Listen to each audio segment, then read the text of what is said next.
Secondly, you're going to get significant operations support. There's really not another organization in this country that has set itself up to have the type of corporate resources and support that we've got. We've got about, like I said, it's about 1,000 human resources that go out and help our hospitals every day.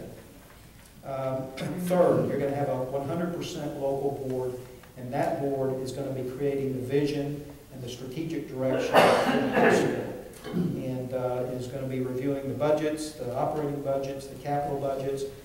They will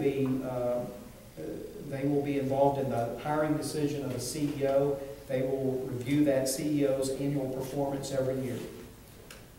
Fourth, we are investor-owned, we are for-profit, so we pay local taxes. We pay sales taxes and property taxes. In most cases, we don't take any sort of support from, from the districts or anything like that. So even when we lease a hospital, we provide all the, we internally support all of the options as well as the investment of capital into the hospital. So that's in general the benefits that you would achieve by going with an organization like Community Health Systems. I was given a couple of questions to answer, and one I believe I've already answered. The first question is, where are referrals sent when hospitals cannot serve patients?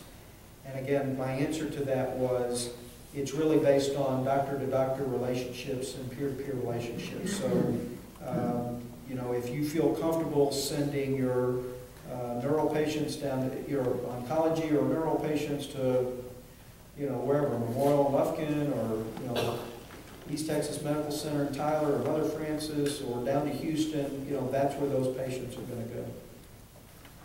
Secondly, the second question is, do you plan to unite the entire medical community under a new contract? The answer is we do want to unite the medical community. Okay? Now, what we would have to do is contract with the district to lease the hospital, and then we would have to work with the physicians individually to find out what is the model that they want to use to become integrated, with the hospital. Some physicians prefer an employment model. Some want to remain independent.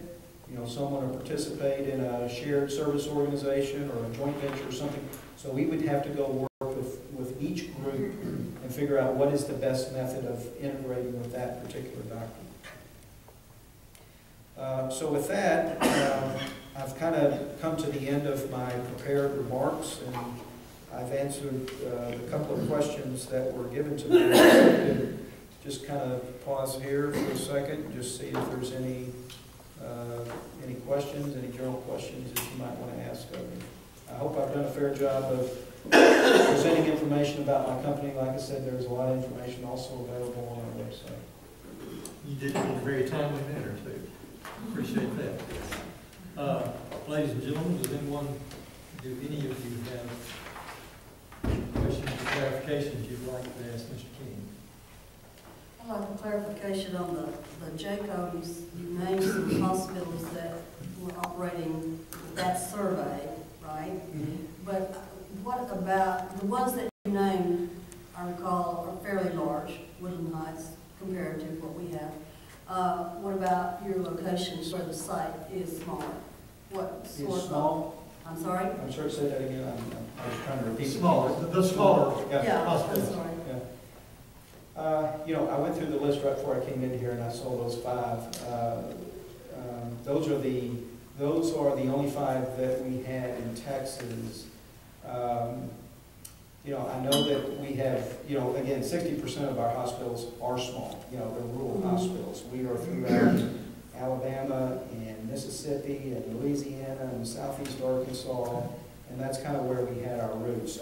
I don't know how many of those hospitals are on that list that are of the type of nature. I just can't answer your question. But what I can do is go through the list, later this evening and give you some examples because it's a public list. It's on the JCHO website, and I can go through it and highlight them. I just can't recall them off the top of my head. I thought I heard you say that all of your hospitals were joint commission. They are all joint commission. I think she's talking about the ones that were, all of our hospitals are joint commission, all of Okay, them. that was the clarification I was looking for. Oh, okay, I'm sorry, I thought you were talking about the ones that made that top 18, you know, the top 620 no, hospitals. no. Okay, They're all I'm sorry. joint commission. No, they're all joint commission. Anyone else? We certainly appreciate you making the trip from, My Lakeland pleasure. down here. My pleasure. And, the weather's not been good, but. It's the same weather in Nashville, so. Okay. uh, All right, time has come for any comments from the audience. I had, it's out of order, but on committee reports, I was supposed to make a report tonight, if you'd rather I wait. No, I like hearing your committee report. Uh, You know, talk the- about the nursing. The scholarship Yeah, committee met. yes. I'd like to recommend at this point, since our last, the way we handled this for our last semester was totally unsuccessful. This is our recommendation. We would want, number one, everyone to apply and be approved. At that point, then they would be on the list, and they would also agree to work 2 years in Houston County. They would be awarded $5,000 after they graduated and received and passed their RMA test. So they have to, they can't graduate and pass the test and get the $5,000, but they have to apply first and be approved. The problem that we had was people got the money and then dropped out of school, So they apply for Get the approved. scholarship, get approved, they go to school, they pass the quiz, and become a red then RN. we give them $5,000. That's what we want to recommend. Now, this board, of course, can vote on that, if that's. We talked to Well, I mean, Charlotte Blaze. that may be, I'm just gonna talk off the top of my head here.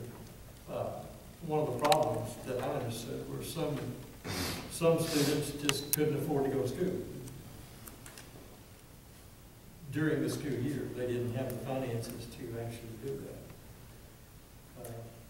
That was our initial assessment, and then we had 3 students, and Yeah, I all understand. 3 dropped out of school. We were able to recoup the money on one. That was the deposit that didn't mention. The rest of the money was just Was wasted. it- It's taxpayer money. I felt it, and so did the other members.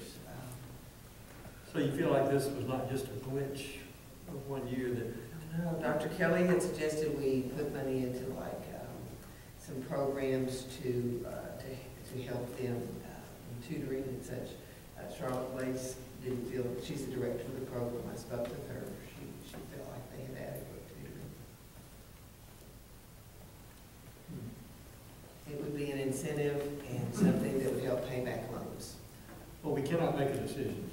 Okay, I just wanted to give our report. What, Let you be thinking. what is the timeline when we need to decide on this, Well, I guess by the next semester, which begins?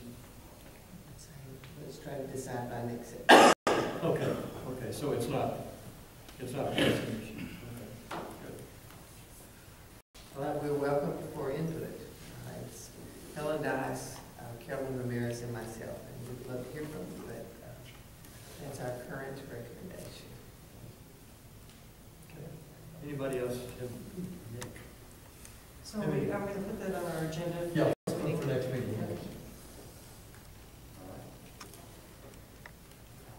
Okay, back to my public comments. Do we have anyone that wishes to talk to us? Okay. There being no further business, we're adjourned.